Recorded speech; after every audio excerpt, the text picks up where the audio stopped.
अऊज़ु बिल्लाहि मिनश्शैतानिर्रजीम बिस्मिल्लाहिर्रहमानिर्रहीम। अस्सलामु अलैकुम वरहमतुल्लाहि वबरकातुहू। आपका मेज़बान डॉक्टर साहिबजादा मीर मसूद सफरी कादरी हाजिर है एक अहम मौजू के साथ। आज हम बात करेंगे इस्तिहारा बज़रिया तस्बीह, जो आपकी ज़िंदगी के अहम फैसले करने में आपकी रहनुमाई करेगा।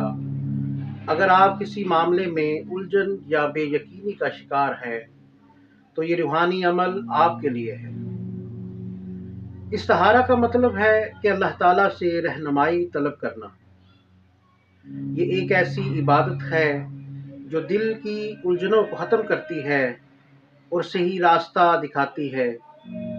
लेकिन अक्सर लोग इस्तिहारा के तरीके से वाकिफ़ नहीं होते या नमाज पढ़ने का वक्त नहीं निकाल पाते। ऐसे लोगों के लिए इस्तिहारा बज़रिया तस्बीह एक आसान और मौसर तरीका है। इस इस्तिहारा का तरीका कुछ यूँ है कि 101 बार सूरह फातिहा और अव्वल व आखिर दुरूद शरीफ 11 मरतबा 41 दिन तक बाद नमाज शब पढ़ते रहे।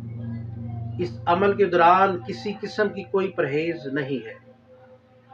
इस अमल को अरूज माह में शुरू करें, बस वक्त और जगह की पाबंदी करनी है।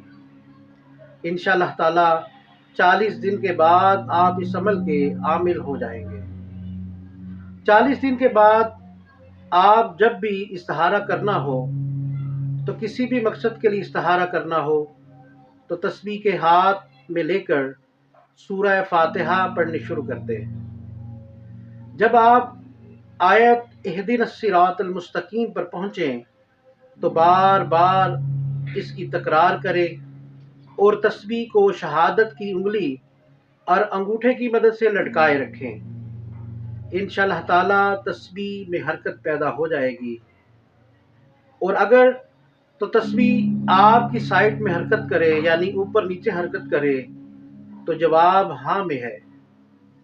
नहीं तो अगर दाएं बाएं हरकत करे तो जवाब ना में है। और काम का इरादा आप तर्क कर दें। इस अमल से अपने अलावा दूसरे इस्तिहारा भी बैठे बिठाए कर सकते हैं। एक दिन में 3 दफ़ा से ज़्यादा इस्तिहारा ना करें। इसका मतलब ये है कि दिन में 3 से ज़्यादा सवालात ना करें। इंशाअल्लाह ताला इस अमल से आपको ज़रूर कामयाबी मिलेगी। उम्मीद है कि ये मालूमात आपके लिए फ़ायदा मंद साबित हुई होगी। अगर आपको ये वीडियो पसंद आई हो तो इसको लाइक करें, सब्सक्राइब करें और मज़ीद रूहानी रहनुमाई के लिए हमारे चैनल को भी सब्सक्राइब करें। आपके सवालात और तजर्बात का इंतज़ार रहेगा। जज़ाकल्लाहु खैरा। अस्सलामु अलैकुम वरहमतुल्लाहि वबरकातुहू।